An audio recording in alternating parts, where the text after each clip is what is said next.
तो तुम अपनी जिंदगी को गौर से देखना। तुम्हें आंख मिली, ये पुण्य की वजह से मिली?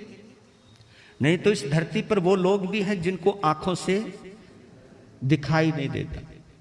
ऐसे बहुत सारे लोग हैं, बहुत सारे लोग हैं, उनकी जिंदगी में अंधेरा है।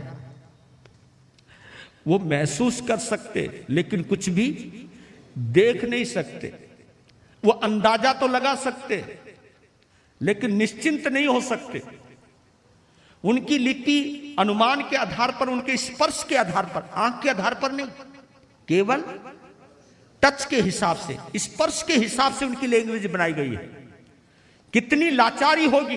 वो आवाज से बंधे हुए रहते हैं, आवाज से बंधे हुए रहते हैं या स्पर्श से बंधे हुए रहते हैं, क्योंकि आंख नहीं है उनके पास।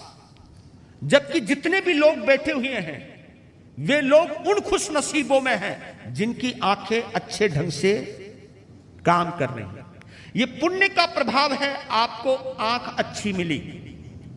ये आपका पुण्य का प्रभाव है, आपको कान भी मिले। ये आपका पुण्य का प्रभाव है, बोलने को जबान मिली, आपको सुनने को कान मिले, बोलने को जबान मिली, खाने को मुंह मिला, पचाने को अच्छा पाचन तंत्र मिला, पाचन यंत्र मिला, सोचने को मन मिला, बुद्धि मिली। ये सब पुण्य का प्रभाव है। और ये वो पुण्य है जो आप लेकर के पैदा हुए हो। ये विशिष्ट पुण्य का प्रभाव है कि आपको स्वस्थ शरीर मिला है, स्वस्थ इंद्रियां मिली हैं। लेकिन अब यह सोचना है उस प्राप्त पुण्य के आधार पर जो हमें स्वस्थ शरीर, स्वस्थ इंद्रियां, अनुकूल वातावरण जो भी आपको प्राप्त हुआ है, इससे हमने क्या कमाया, क्या कमाया, क्या गंवाया, यहां पर निश्चित हो जाता है।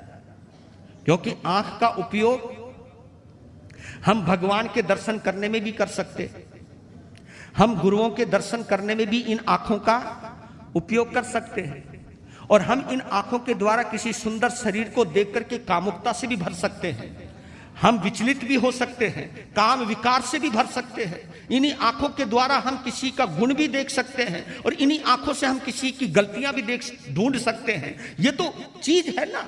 अगर तुम इन आंखों के जरिए गुरुओं के दर्शन करते हो, तपस्वी के दर्शन करते हो, इन आंखों के द्वारा स्वाध्याय करते हो, इन आंखों के द्वारा तुम धर्म ग्रंथों का पठन करते हो, आगम पढ़ते हो, वेद पढ़ते हो, रामायण पढ़ते हो, शास्त्र पढ़ते हो, स्वाध्याय करते हो, प्रभु की मूर्त के दर्शन करते हो, गुरुओं की सूरत के दर्शन करते हो, यानी आपने पाए हुए पुण्य के द्वारा अब विशुद्ध पुण्य की उपार्जना करी।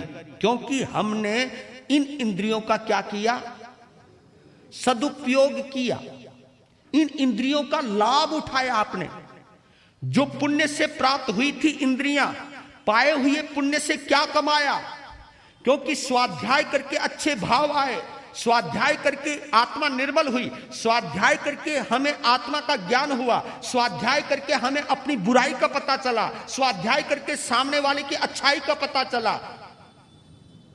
तो अगर आपके अंदर इतनी पवित्रता आती है, शुद्धता आती है, तो आप ये समझो कि इस पुण्य से आपने और भी पुण्य की। ये पुण्य कौन सा कहलाया? विशुद्ध पुण्य। हाँ, रमणीक मुनि जी के जीवन उपयोगी अनमोल सूत्रों का प्रसारण रमणीक वाणी जरूर देखें।